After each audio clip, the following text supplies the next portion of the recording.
How do you? But that to me, that was almost like, man, okay, now that's interesting. Yeah. You know what I'm saying? To kind of speak to that, it's interesting. I went to New Orleans this past weekend. We drove down, and I drove through Montgomery, Alabama, which one of my stations is on down there. And I picked it up probably 25 or 30 miles before I got to Montgomery. Rode all the way through Montgomery and rode out of the signal going toward Mobile, and I never heard any other voice other than me talking about the radio station. Now, what that means is that if we were playing Ryan Kilgore's song, they would never know it. Because the song comes on, it plays, and here I am, 104.3, the best music. And they go to another song, and somebody said, man, what was that song he was just playing, DJ's man? not doing backtracks. But the radio station, because of the fact that the industry is dying, and I let everybody know that. And I understand that because I'm having to reinvent myself, because at some point I'm not going to be able to eat. Yeah. But the thing is that because of the fact that radio is dying, they've downsized to the point where a lot of stations have less than 3 people in the building that can open a microphone. Mm. So they deal with the syndication and that kind of thing. So because of the fact that they don't want to pay, well, they can't afford to pay talent. It used to be in a major market like this that a DJ can make anywhere from $150,000 to $200,000 a year. So now it's down to $12 an hour in some cases. Because of the fact that you don't have a value. It's nothing for you to do. You don't need to tell the people what these songs are. Why? Because we played these same damn songs over and over, so everybody know what the songs are. I got SoundScan on my phone, so right. I really want to know. You hit Shazam or something, you find out what's crazy. So the technology, the disruptive But technology. wait a minute, we can't slide by them numbers you just whipped out. $200,000 down to $12 an hour. Yes, sir. Just like what he was talking about here with the musicians. Same thing. Unless you have national syndication. Unless you're on a national show. And some of the local guys that have enough tenacity to stay in the marketplace long enough to build themselves up can ramp up to maybe 100,000. There's very, very few top 10 markets now where a full-time DJ is getting 6 figures. Wow. Because your level of importance has diminished. Yeah. I got one more video I'm gonna play. Okay, I got one more video I'm gonna play. I know I'm playing a lot of videos, but I mean I found out so much stuff online. Now what we're gonna do is we're gonna get into this idea thing. I found this online. It's an idea for musicians because again, we've got this thing going on. You've got people who are consuming more music. I probably got more music on my cell phone than I ever could carry. In real, okay, right, exactly, okay. And then we're not even talking about the whole streaming side, because literally, like the guy said earlier, there's going to be a couple of clicks, and you can get any song ever recorded ever in a couple of clicks. So, what I did was when I found this, I thought it was interesting. There's some holes in it. That's what happens when you brainstorming. You find holes, but I like their thinking. Okay, so check this video out. See what you think.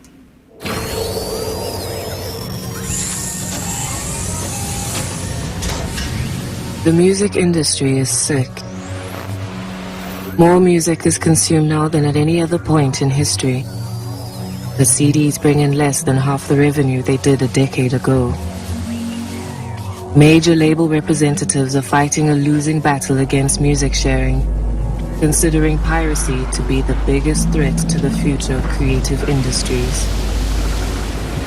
They attempt to halt the viral spread of music through restrictive licensing. Fan-made videos, cover versions, and remixes are removed from the internet for copyright infringement. These artificial limits cut off millions of potential fans, leaving them in the dark. You cannot solve a problem with the same thinking that created it. Meet the 2 most important people in the music industry: the artist and the fan. Airborne creates a direct connection between the two. For $1 a month, a fan can become a carrier, supporting the artist they love. For the artist, this means a stable and predictable revenue stream, needing only 1,658 carriers to earn the U.S. minimum wage. In return, their carrier is instantly sent any music they release, accessible whenever and however they want it. New music from the artist is stored in the cloud for them to stream, download, or share. Sharing introduces new fans to the artist and their music, each one a potential new carrier. Airborne music is accessible across all borders, on any device, anywhere in the world. And the artist has access to intelligence on how it all happens, who shares their music and how. Knowing where and who their carriers are, the artist can continue building on their direct connection between them. Airborne empowers artists to earn a living by doing what they love and provides their carriers with a new, continuous flow of music into their lives. Music that can be enjoyed freely and shared with the world. Piracy is not the enemy. Obscurity is. Embrace file sharing as promotion instead of treating it as theft. Shrug off geographical boundaries imposed by licensing issues. Spread your music as far as it can go. The internet has no borders. This is the evolution of music. Music is the virus, and the virus is airborne.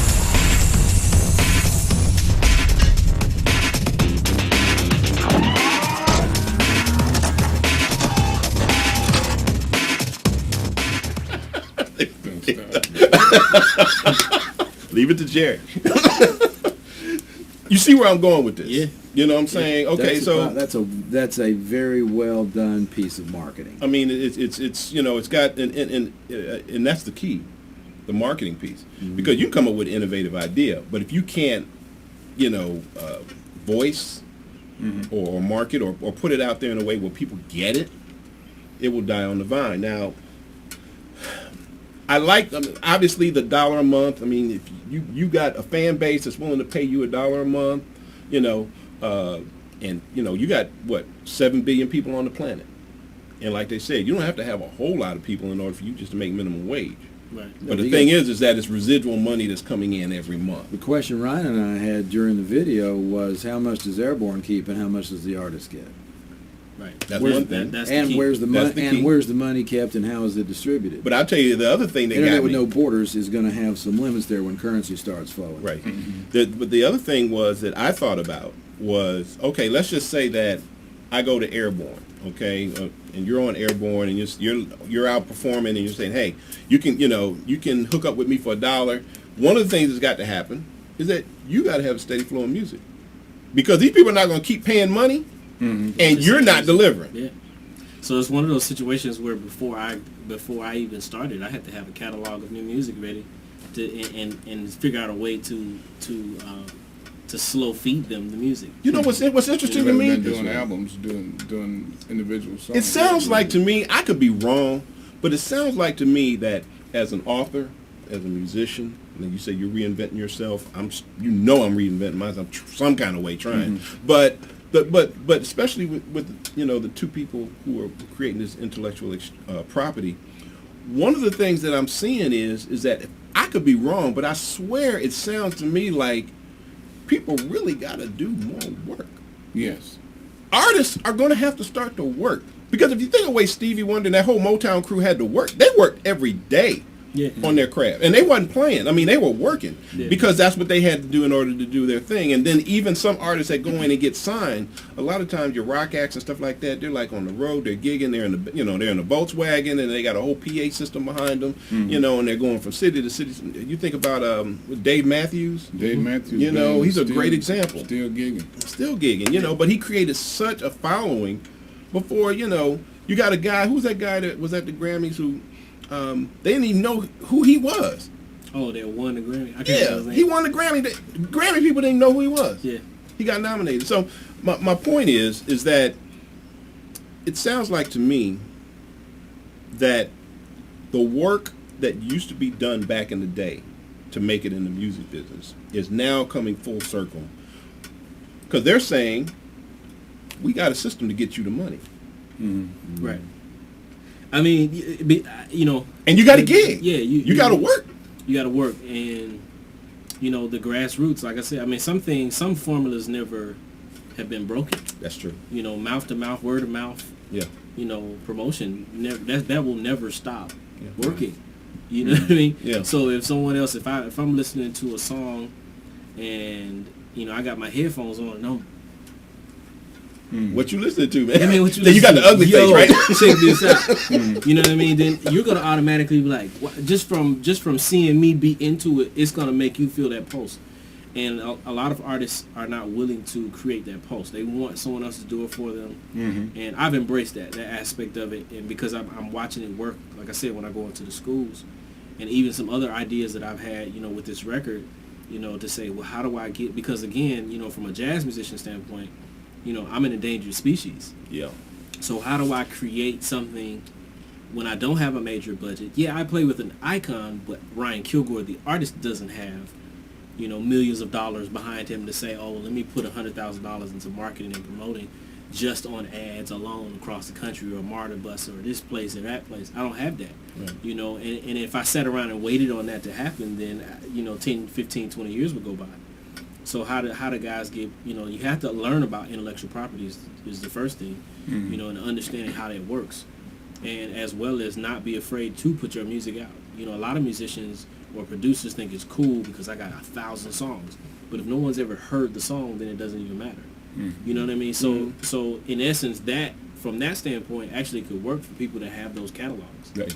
You know. The other thing I was looking at with this was, you got a person who's paying $1 a month to Ryan Kilgore, and he's paying, you know, $1 a month to, you know, to Bobby, paying $1 a month, you know. So sooner or later, because these online streaming services are like what, maybe $9, $10 a month. Okay, so you're paying $1 here, $1 here. Sooner or later, it gets to be $20, $30, you know, to have a direct connect to these artists. And you're getting the same music that technically you can just go on the streaming service and type in Ryan Kilgore and just get whatever. If he's got something new, I get it, right. You know. So I see what they were doing. It's almost like half of it is the business and the other half is charity. You know, I'm supporting the artist because the artist needs supporting in order to do what they, and I understand that. And so I'm going to put this dollar in. You know, but again, you got 7 billion people on the planet, so I mean, it ain't like you got to get all 7 billion. You know, Groupon has 77 million subscribers, right? And on average per month, they spend $1.25. That grosses them $4 billion annually. Woo. Right. Here's a novel idea. Give me $20 of your money, and as a consumer. No, just as a friend. Okay. And tell me to hold it for 10 minutes. And then when you want it back, you give me $2.50. I'll give you your $10 back. I like the fact that you got 20 and gave me back 10. Yeah, that went way over my head. Okay, now let me put it on the ground. Yeah, please, because when you go, I thought I was good at that. When you go to the ATM, okay, to get your money back, okay, they charge you $2.50 to get your money. money. Yeah, that's right. And then you're going to get charged double if you're not using the ATM that's indigenous to your bank. So you're going to pay almost $5 to get $20 of your money back. Yeah. But because of the fact that it is a common occurrence, we don't recognize the fact. Right. Because you think about how many times you use the ATM. Right. I mean, now how do you apply that to the music business? Okay. What you're saying with that in terms of that it may become financially overwhelming for the consumer if they're spending $1 on Ryan's music and $1 on this song and that song, they realize, man, I'm spending $20 a month. Well, to them, it's just the cost of music. Because we can't overthink what the consumer will spend and what they won't do. You know what's interesting about that $1? The thing is that I think that they're on the right track. I think the adjustment needs to be to the business model. I think the adjustment needs to be that you're not getting something that you can already get somewhere else. Like, you know, one of the things I wanted to do with live internet TV was bring artists on, and let's just say that you've got Jay-Z in New York, okay? And what we're going to do is we're going to bring Jay-Z on the show, and Jay-Z says, okay, well, I'm going to do my own internet TV show.